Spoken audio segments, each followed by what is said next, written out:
My dear Pakistan players, నేను చెప్పింది ఏంటి, మీరు చేసింది ఏంటి? నేను వేసిన ప్లాన్లకైతే మీరు ఒకరంటే ఒక్కడు కూడా కట్టుబడలేదు, అందుకే మ్యాచ్ మింగింది. బావ అందరినీ ఎరుపుక ఎరుపుక అంటాడు, ఏంటంటే బావ అందరికన్నా పెద్ద ఎరుపుక కాబట్టి. అరే తెల్ల లిప్స్టిక్ రిజ్వాన్ గా నీకంటే బంగ్లాదేశ్ కెప్టెన్ శాంటు గౌడ్ ఉండలేదా? వాడు బాగా కెప్టెన్సీ చేస్తాడు. అట్లాగే మా ఫేవరెట్ అయిన జింబాంబే, వాళ్ళు కూడా బాగానే కెప్టెన్సీ చేసుకుంటారు.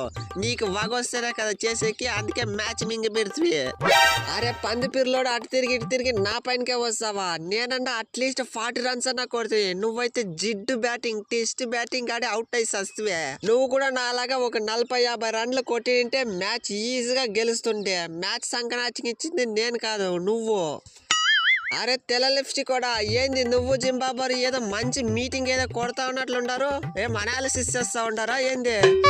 మా బాధ మీకెందుకులే కోహ్లీ అన్న, లేక లేక హోస్ట్ చేస్తా ఉన్నాము. ఆ బంగ్లాదేశ్ కంటే మేమే ముందుగా ఎలిమినేట్ అయిపోతుంది. పాకిస్తాన్ కి ఫాదరు అంటా ఉంటే ఏమో అనుకున్నా విరాట్, ఏమన్నా బ్యాటింగ్ చేసావా? ఊచ కోత అసలు. ఆ కవర్ డ్రైవ్లు చూస్తా ఉంటే అట్లే చూడాలనిపిస్తుంది. సూపర్ బ్యాటింగ్ అసలు, వేరే లెవెల్. విరాట్ కోహ్లీ ఫామ్ లో లేదని ఎవడరా చెప్పింది? ఇంత మంచి బ్యాటింగ్ ఆడుతా ఉంటే విరాట్, నువ్వైతే ఇదే ఫామ్ కంటిన్యూ చేయి, ఛాంపియన్షిప్ పట్టుకోపోదాం మనమైతే. నేను ముందుగానే చెప్పిన, ఇది ఇండియా వర్సెస్ పాకిస్తాన్ కాదు, విరాట్ వర్సెస్ పాకిస్తాన్ అని.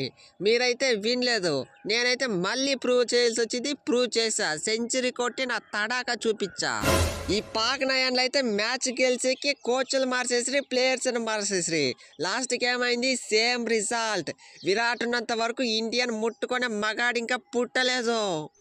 అరే హార్దిక్, నువ్వు బ్యాటింగ్ వచ్చినప్పుడు విరాట్కి సెంచరీ వస్తుందా వచ్చేదా అనేసి అందరికి గజ్జలోనికే అయిపో. లాస్ట్కి ఎట్లా గాడ్స్ గ్రేస్ నువ్వే అవుట్ అయిపోతివి.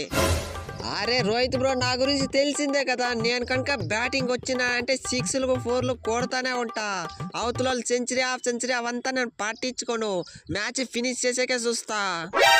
నన్ను కూడా కొంచెం గుర్తించండి. విరాట్ సెంచరీ కొడితే నేనైతే హాఫ్ సెంచరీ కొట్టినా. మా ఇద్దరి మధ్య పార్ట్నర్షిప్ రాగానే మ్యాచ్ గెలిచింది. నన్నైతే మరీ దారుణంగా చూస్తూ ఉండరు. అరే అయ్యరు, నీకు గుర్తింపు లేకపోవడం ఏంటి? ఆ 6 చూస్తే నువ్వు ఎట్లు కొడుతువే, వేరే లెవెల్. నువ్వైతే మంచి బ్యాటింగ్ చేసినావు, ఇదే కంటిన్యూ చేయి. నీ నుంచి ఎక్స్పెక్ట్ చేసేది ఇంతే. అరే అఫ్రీద్గా, మ్యాచ్కి ముందైతే నీకు చిలక చెప్పినట్లు చెప్పి, కావాల్సింది రోహిత్ శర్మ వికెట్ కాదు విరాట్ వికెట్ అనేసి. నువ్వేం చేసి ఫస్ట్ లోనే రోహిత్ శర్మ వికెట్ తీసివి. ఓకే, తర్వాత నా విరాట్ కోహ్లీ వికెట్ తీయాల కదా. అరే గుట్కా రిజ్వాన్ గా, అట్లీస్ట్ నేను రోహిత్ శర్మ వికెట్ అన్నా తీసినే. ఆ హరీష్ రావ్ గడు, ఆ నసీం సాగాడు అయితే అసలు ఏం పట్టించుకునే లేదు. వాళ్ళ దాంట్లో కుక్కను కొన్నట్లు కొట్టేసి రన్స్ అంతా వాళ్ళ దాంట్లోనే వచ్చింది. మ్యాచ్ మింగిచ్చింది నేను కాదు, వాళ్ళు పోయి అడుగుపో. Thank you Pakistan. నేను ఎప్పుడైనా ఫామ్ లోకి రావాలంటే మీతో ఒక మ్యాచ్ ఆడితే చాలు, ఈజీగా సెంచరీ హాఫ్ సెంచరీ కొట్టి ఫామ్ లోకి అయితే వచ్చేస్తా. ఈ మ్యాచ్ లోనే వచ్చేసా, ఇంకా నెక్స్ట్ మ్యాచ్ లో చూసుకో దబిడి దిబిడే. Excellent performance guys. బౌలింగ్ లో చూసుకుంటే కుల్దీప్, అలాగే హార్దిక్ పాండ్యా. బ్యాటింగ్ లో చూసుకుంటే విరాట్, శుభ్మన్ గిల్, అలాగే శ్రేయస్ అయ్యర్ మంచి బ్యాటింగ్ ఆడిండారు. ఇదే కంటిన్యూ చేసినామంటే ఛాంపియన్స్ ట్రోఫీ బందే. ఓకే, అది friends video. Virat batting performance మీకు ఎట్లా అనిపించిందో కామెంట్ సెక్షన్లో కామెంట్ చేయండి. అలాగే వీడియోస్ వస్తే లైక్ చేయండి, షేర్ చేయండి, సబ్స్క్రైబ్ చేయడం మాత్రం మర్చిపోకండి.